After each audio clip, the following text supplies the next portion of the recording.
ದೇವ್ರೇ ಕಾಪಾಡಪ್ಪ, ನಾವು ಮಾಡಿರೋ ಪಾಪ ಎಲ್ಲ ತೊಳೆದು ಬಿಡಪ್ಪ. ಯಾವ ನನ್ನ ಮಗನ ಅದು ನಮ್ಮ ಬಾವನ ಮೇಲೆ ನೀರು ಎರಚಿದ್ದು? Sir sir sir sir sorry sir, barricade ಹಾಕಿದ್ವಿ, ನೀವೇ ನೋಡದೆ ಬಂದ್ಬಿಟ್ಟಿದ್ದೀರಾ. ರೋಡ್ ಕೆಲಸ ನಡೀತಾ ಇದೆ. ಏನೋ ನಮ್ಮ ಏರಿಯಾದಲ್ಲಿ ನಮ್ಗೆ ಗೊತ್ತಿಲ್ದಂಗ್ ರೋಡ್ ಕೆಲಸ ನಡೀತಾ ಇತ್ತಾ?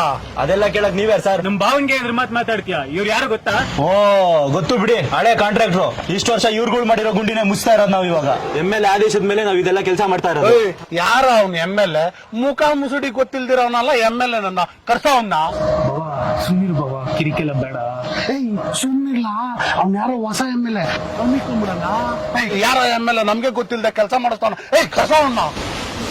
ಇವರೇ ನಮ್ಮ MLA. ಅದೇನ್ ಮಾತಾಡ್ಕೊಂಡಿರೋ ಮಾತಾಡ್ಕೊಳ್ಳಿ. ಸರ್ ಹೇಳಿ, ಏನ್ ನಿಮ್ ಸಮಸ್ಯೆ? ಏನು ನೀವು MLA? ನೀವು MLA? ನೀವೇನ್ ಸರ್ ಇನ್ನಿತ್ತಿದ್ದೀರಾ? ಬೊಮ್ಮೆದ ವಾರ ಟೊಪ್ಪಿ ಹುಡುಗರು ಎಲ್ಲಾರನ್ನು ಕರ್ಸ್ಬಿಡ. ಅದು ಇಲ್ಲಿ ಕರ್ಸ್ಬಿಡ. ನಿಮಿಷ ನಿಲ್ಸಿ, ನಿಮ್ಗೆ ಏನ್ ಬೇಕು ಹೇಳಿ ಫಸ್ಟ್. ಇದೇನ್ ಸಾರ್ ಈ ಚೈಲ್ಡ್ ನನ್ ಮಕ್ಕಳನ್ನೆಲ್ಲ ಇಟ್ಕೊಂಡು ಸಣ್ಣ ಗುಂಡಿ ಮುಚ್ತಾ ಇದೀರಾ? ಅಲ್ಲಿ ಬನ್ನಿ, ದೊಡ್ಡ ಗುಂಡಿ 40% ಎತ್ಕೊಟ್ಟಿದೀವಿ ನಮ್ ಕಾಲದಲ್ಲಿ.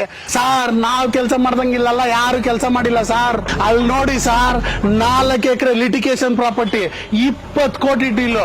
ಅಣ್ಣನ್ಗೆ 10 ಕೋಟಿ, ನನ್ಗೆ 10 ಕೋಟಿ. ಅಲ್ಲಿ ಕಾಣಿಸ್ತೈತಲ್ಲ ಆ ಮನೆ ಅಣ್ಣ ತಮ್ದಿರ್ ಸುಮ್ನೆ ಕಿತ್ತಾಡ್ ಸಾಯ್ತಾ ಇದ್ರು.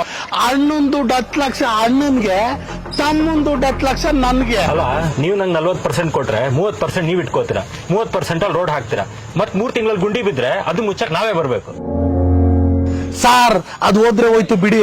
ಇವನು ನಮ್ ಬಾಮೈದ ಫುಲ್ಲು ಶಾರ್ಪ್, ಕಷ್ಟದಲ್ಲಿ 5 ಲಕ್ಷ ಎತ್ಕೊಡ್ತಾನೆ. ಅಷ್ಟೇ ಅಲ್ಲ, ನಮ್ ಹುಡ್ಗ 30 ಜನ ಹುಡುಗರನ್ನ ಮಾಡ್ಕವನೆ. ನೀವು ಅಂದ್ರೆ ಸಾಕು ಆ ಅಂತ ಕೆಲಸ ಮಾಡ್ಕೊಡ್ತಾನೆ. ಇನ್ನು ಬೇಕು ಅಂದ್ರೆ ಆ ಅನುದಾನ, ಈ ಅನುದಾನ, ಅದು ಇದು ಎಲ್ಲ ಸೇರಿಸಿ ನಿಮ್ ಪಾರ್ಟಿಗೆ ನಿಮ್ಮಿಂದಾನೆ ಫಂಡ್ ಜಾಸ್ತಿ ಹೋಗೋ ತರ ಮಾಡಿಸಿ ನಿಮ್ಮನ್ನ ಮಿನಿಸ್ಟರ್ ಮಾಡೋದೆ.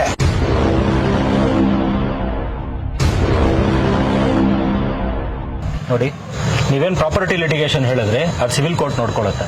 ಕಸದ ವಿಷಯ ಏನಿದೆ ನಮಗೂ BBMP ಅವ್ರಿಗೆ ಇರುವಂತದ್ದು. ಇನ್ನು ಅನುದಾನಕ್ಕೆ ವಿಷಯಕ್ಕೆ ಬಂತು ಅಂದ್ರೆ ಪ್ರತಿ ವಾರ ನಾವು ಲೈವಿಗೆ ಬಂದು ಅದೇನೇ ನಡೆಯುತ್ತೆ ಅಂತ ಅಂದ್ಬಿಟ್ಟು ತಿಳಿಸ್ಕೊಡ್ತೀವಿ. ನಿಮ್ಗೂ ಲಿಂಕ್ ಫಾರ್ವರ್ಡ್ ಮಾಡ್ತೀವಿ, ನೋಡ್ಕೊಳ್ಳಿ ಅಂತ.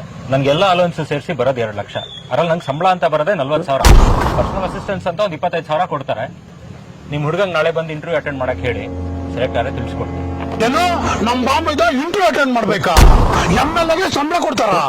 ನೀವು ಸಂಬಳ ಕೆಲಸ ಮಾಡ್ತೀರಾ? ಕೂತಲ್ಲಿ 25 ಲಕ್ಷ ದುಡಿತಾರ ಅವನು. ನೀವು ಇಷ್ಟು ದಿನ ಮಾಡಿದ ಕೆಲಸ ಅಲ್ಲ, ಸ್ಕ್ಯಾಮ್. ನಾವು ಮಾಡಕ್ ಹೊಟ್ರೆ ರಾಜಕೀಯ ಅಲ್ಲ, ಪ್ರಜಾಕೀಯ. ಇವತ್ತಿಗೆ ನನ್ನ ಡ್ಯೂಟಿ ಮುಗೀತು. ಭರತ್, ಇವತ್ತೇನೇನು ಪ್ರೋಗ್ರೆಸ್ ಆಗಿದೆ ಅಷ್ಟೊಂದು ಸೋಷಿಯಲ್ ಮೀಡಿಯಲ್ಲಿ ಅಪ್ಲೋಡ್ ಮಾಡ್ಬೋದು. ಸರಿ ಸರ್, ಡನ್ ಸರ್. ಯೋ, ನೀನ್ ಮಂಚನೇ ಅಲ್ಲ, ನಿನಗ್ ಮಂಚೋತನೇ ಇಲ್ಲ. ಬಿಟ್ರೆ ಊರ್ನೆಲ್ಲ ಉದ್ಧಾರ ಮಾಡ್ಬಿಟ್ಟು ನಮ್ಮನ್ನ ಹಾಳು ಮಾಡ್ಬಿಡ್ತೀಯ. ನೀನ್ ಪದ ಕೊಡು, ಪದ ಕೊಡು. ನಿಮ್ಗೋಸ್ಕರ ಕೆಲಸ ಮಾಡೋರಿಗೆ ಓಟ್ ಹಾಕಿ, ನಿಮ್ಮನ್ನ ಆಳೋರ್ಗಲ್ಲ.